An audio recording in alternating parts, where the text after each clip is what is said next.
तो last episode में हम लोगों ने देखा था फेंग हान और डीमन किंग की जबरदस्त फाइट होती है, मगर फेंग हान उस लड़ाई में इंजर्ड हो जाता है, जिसके बाद सीनियर हुआन वहां पे पहुंच जाता है, जिसे देखकर वो डीमन किंग भागने की कोशिश करता है, मगर सीनियर हुआन बहुत ही आसानी से उसे बर्फ में जमा देता है और उसका साइज छोटा करके उसे अपने पास रख लेता है और वापस से उस पगोडा में आ जाता है जहाँ पे वो दो छोटी लड़कियां उसका इंतजार कर रही थी और सब लोग सीनियर मास्टर को वहाँ पे देखकर उसके आगे झुक जाते हैं। तो सीनियर हुआन सबसे कहता है कि यहाँ मौजूद सारे डिसाइपल्स को बचाने में इनर डिसाइपल्स का सबसे बड़ा हाथ है, उन्होंने बहुत मेहनत की है, इसलिए उन्हें जियाजी डान पिल रिवॉर्ड के तौर पर दी जाती है। ये कहने के बाद सीनियर हुआन उन सब लोगों को जियाजी डान पिल देता है, जिसे देखकर वहाँ मौजूद सब लोग काफी खुश होते हैं और उस पिल को रखकर सब लोग मास्टर को थैंक यू कहते हैं। और सीनियर हुआन सबको बताता है कि ट्रायल अब खत्म हो चुका है, क्योंकि इस ट्रायल की वजह से हमारे डिसाइपल्स की जान खतरे में पड़ गई थी और अब वैसे भी डीमन किंग मर चुका है, तो अब यहाँ पे रुकने का कोई फायदा नहीं है और जितने भी डिसाइपल्स ने यहाँ पे अचीवमेंट हासिल की है उन लोगों को आगे चलकर प्रमोट किया जाएगा। ये सुनकर सब लोग बहुत खुश होते हैं। इतने में जोई भी वहाँ पे आ जाती है और उसे देखकर वो ड्रैगन गर्ल उसके पास आ जाती है और कहती है कि शुक्र है कि तुम बिल्कुल सही सलामत हो, मगर मुझे ये बताओ तुम्हें इस गोल्डन पगोडा पे किसने भेजा।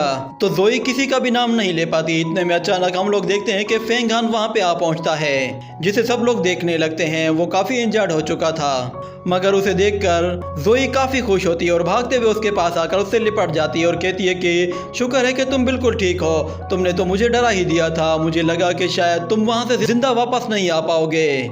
फेंग हान को देखकर सब लोग काफी हैरान होते हैं कि क्या इस लड़के ने डीमन किंग को ब्लॉक करके जोई की जान बचाई है। सच में कोई भी आउटर डिसाइपल ऐसा नहीं कर पाता। तो कुछ और लोग कहने लगते हैं कि फेंग हान को तो हेवनली पनिशमेंट दी गई थी, उसके बावजूद भी ये इतना जल्दी रिकवर कैसे कर गया। लगता है कि शायद ये अगले कॉन्टेस्ट में नंबर 1 पोजीशन पर आएगा। और दूसरी तरफ जोई कहती है तुम्हारी हिम्मत कैसे हुई, तुमने मुझे बांधकर हवा में ऊपर उछाल दिया था, मेरी जिंदगी में आज तक किसी ने मेरे साथ ऐसा नहीं किया। तो फेंग हान कहता है कि शुक्र करो कि तुम जिंदा हो, अगर मैं ऐसा ना करता तो शायद वो डीमन किंग तुम्हें खा जाता।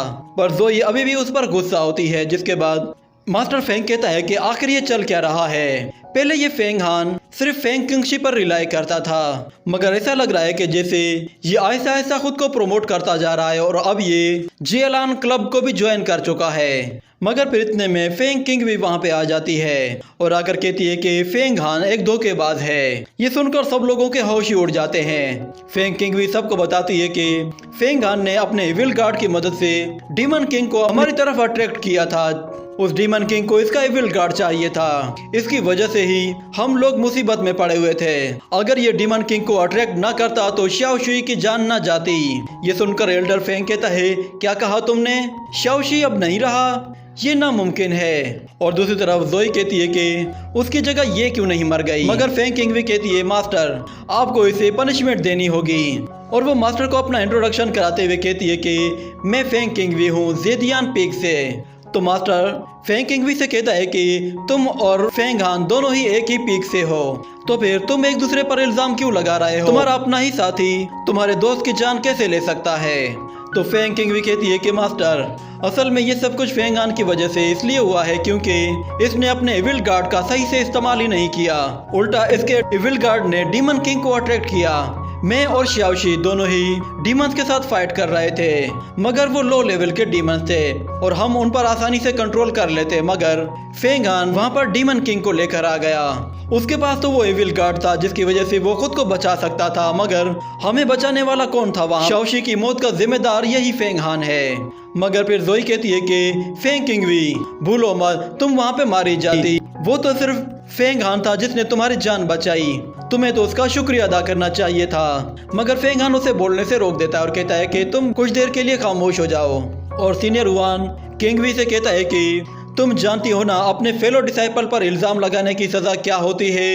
ये सुनकर फेंग किंग भी काफी घबरा जाती है और फिर सब लोगों के सामने कसम खाते हुए कहती है कि मैं कसम खाकर कहती हूँ कि मैंने अभी अभी जो कुछ भी कहा है वो सब कुछ सच है। शाओ शुई की लाश अभी भी उस बड़े मैदान के बीचों बीच पड़ी हुई होगी। उसे ये करता देखकर सब लोग चौंक जाते हैं और कहते हैं कि आखिर ये कैसे पॉसिबल हो सकता है। और फिर सीनियर हुआन सबसे कहता है कि मैं हेड होने के साथ साथ लॉ एनफोर्समेंट का इंपीरियल ऑफिसर भी हूँ। जिसके बाद वो फेंग हान से कहता है कि तुम अपनी सफाई में क्या कहना चाहोगे।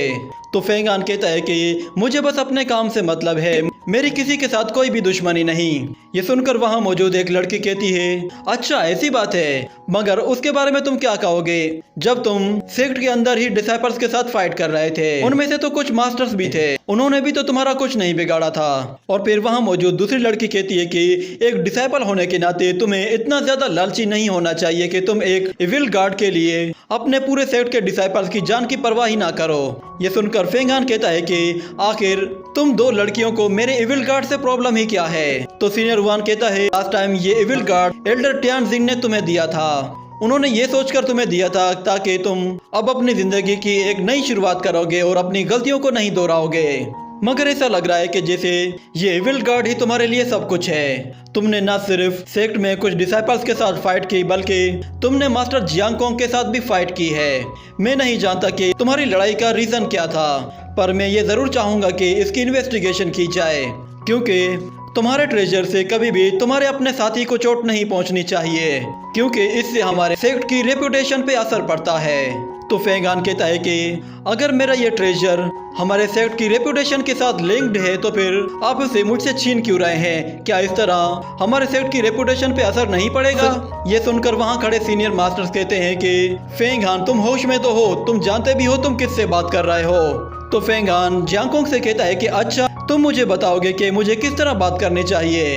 तो सीनियर हुआन कहता है कि फेंगान तुम ना कोई इमोर्टल हो ना ही कोई डीमन हो, इसलिए तुम फौरन से ये ट्रेजर मेरे हवाले कर दो और तुम अपनी सफाई में जो भी कहना चाहते हो कह सकते हो। मैं तुम्हारी हेल्प करूंगा, तुम खुद को बेगुनाह साबित करने के लिए मेरी हेल्प लेना चाहो तो भी ले सकते हो। तो फेंगान कहता है कि ना मैं मोर्टल हूँ ना मैं कोई डेविल हूँ, तो इसका मतलब ये है कि मैं ये ट्रेजर नहीं रख सकता। मगर शायद आप भूल गए हैं, ये ट्रेजर मुझे मेरी सीनियर सिस्टर ने गिफ्ट किया है और ऊपर से ये ट्रेजर मुझे एल्डर टियांगजिन ने भी वापस कर दिया था। अगर आप लोगों को ये ट्रेजर चाहिए तो फिर आप इसके लिए सीधा जाकर एल्डर टियांगजिन से कहें। ये सुनकर सीनियर हुआन कहता है कि मुझे सुप्रीम लीडर ने ऑर्डर दिया है, इसीलिए मैं तुम लोगों को यहाँ पे बचाने के लिए आया हूँ। मगर इसका मतलब ये नहीं है कि मैं उस बंदे को भी माफ कर दूं जो कि अपने ही फेलो डिसाइपल्स को हर्ट करता है। ये कहने के बाद गुस्से में वो जोई को खींचकर अपनी तरफ ले आता है और फिर फेंगान के ऊपर एक ग्रेविटी प्रेशर से अटैक करके उसे आहिस्ता आहिस्ता हवा में ऊपर उठा लेता है। इस अटैक के बाद फेंगान अपने हाथ पैर भी नहीं हिला पाता और फिर सीनियर हुआन उसका एविल गार्ड उससे छीन लेता है और कहता है कि अब ये चीज तुम्हारी नहीं रही। ये कहने के बाद हम देखते हैं कि फेंगान के फोरहेड से एक रेड कलर की एनर्जी निकलती है, जिसका मतलब है कि फेंगान का एविल गार्ड मार्क अब खत्म हो रहा है, जिसके बाद वो उस एविल गार्ड को दोबारा यूज नहीं कर पाएगा। और जोई भी रोते हुए कहती है कि प्लीज ऐसा मत कीजिए, वो मर जाएगा।